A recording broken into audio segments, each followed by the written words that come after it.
Bihar board matric का objective question chapter 6 का 2019 के बिहार बोर्ड में 10th एग्जाम में पूछे गए प्रश्न हैं। एक समबाहु त्रिभुज ए बी सी की एक भुजा 2a है तो इसकी ऊंचाई होगी। हमें दिया हुआ है समबाहु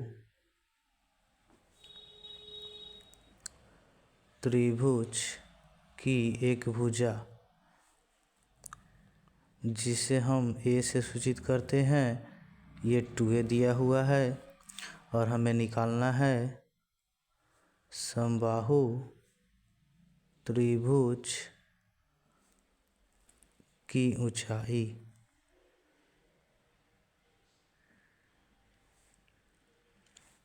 जिसका सूत्र होता है √3/2a।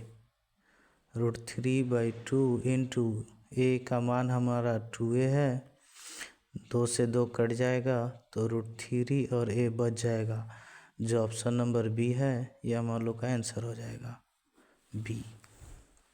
दूसरा क्वेश्चन है, यदि दो त्रिभुजों ए बी सी तथा पी क्यू आर में कोण ए बराबर कोण पी, कोण बी बराबर कोण क्यू, कोण सी बराबर कोण आर, तो ये जो क्वेश्चन है ये है समरूपता के नियम से पूछा गया प्रश्न है कि जब जो दो त्रिभुज दिए रहते हैं, त्रिभुज ए बी सी और त्रिभुज पी क्यू आर, तो इनके अगर तीन कोण आपस में बराबर हैं जैसा दिया हुआ है, कोण ए बराबर कोण पी के, कोण ए जो है कोण पी के बराबर है, कोण बी कोण क्यू के बराबर है, कोण बी वाला कोण क्यू वाले कोण के बराबर है, और कोण सी जो है कोण आर के बराबर है, कोण सी वाला कोण आर वाले कोण के बराबर है।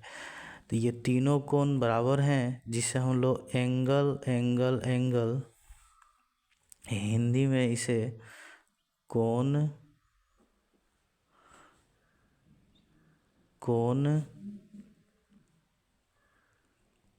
कोण समरूपता नियम के नाम से जानते हैं।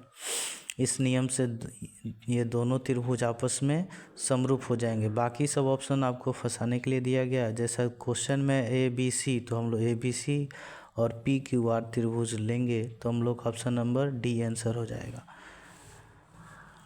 तीसरा क्वेश्चन है, किसी समचतुर्भुज के विकर्णों की लंबाई 30 सेंटीमीटर तथा 40 सेंटीमीटर है तो इसकी एक भुजा की लंबाई है। हमें दिया हुआ है समचतुर्भुज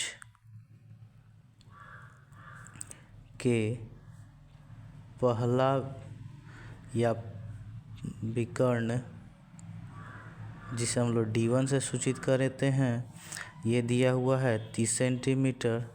समचतुर्भुज का दूसरा विकर्ण जिसे हम लोग D2 से सूचित करते हैं, ये हमें 40 सेंटीमीटर दिया हुआ है और हमें निकालना है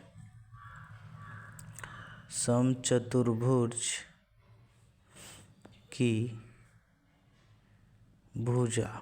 हमें निकालनी है समचतुर्भुज की भुजा, जिसका सूत्र होता है 1/2 √D1 square plus D2 square.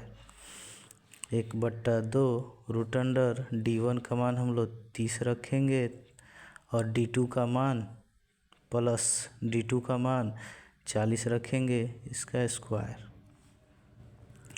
1/2 √30 का स्क्वायर हम लोग का 900 हो जाएगा और प्लस 40 का स्क्वायर 1600।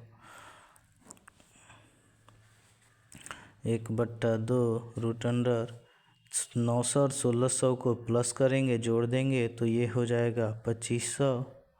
1/2, अब रूट के अंदर 2500 आया है तो 2500 का वर्गमूल आ जाएगा 50 और 2 से 50 कट जाएगा तो हम लोग का 25 आ जाएगा। 25 में 1 से गुना कर देंगे तो 25 आ जाएगा, जो कि ऑप्शन नंबर सी है। तो हम लोग का ऑप्शन नंबर सी आंसर हो जाएगा।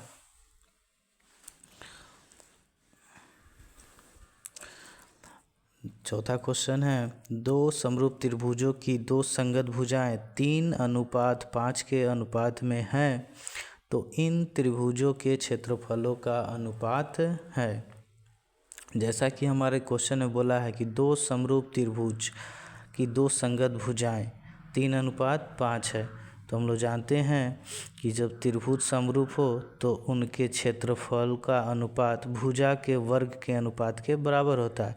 तो हम लोग लिखेंगे त्रिभुज ABC का क्षेत्रफल बटा त्रिभुज PQR का क्षेत्रफल। हम लोग दो त्रिभुज मान लिए हैं ABC और PQR।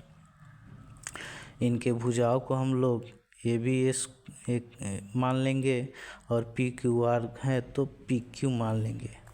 इनके भुजाओं के अनुपात को रखेंगे तो AB का 3 और PQ का 5, 3 का स्क्वायर करेंगे तो 9 हो जाएगा और 5 का स्क्वायर करेंगे तो 25 हो जाएगा। और इसी को हम लोग अनुपात में लिख लेंगे तो 9:25 हो जाएगा, जो कि ऑप्शन नंबर ए में है। तो हम लोग ऑप्शन नंबर ए आंसर हो जाएगा। इस प्रकार के बिहार बोर्ड के एग्ज़ाम में पूछे गए प्रश्नों का हल जानने के लिए चैनल को सब्सक्राइब करें।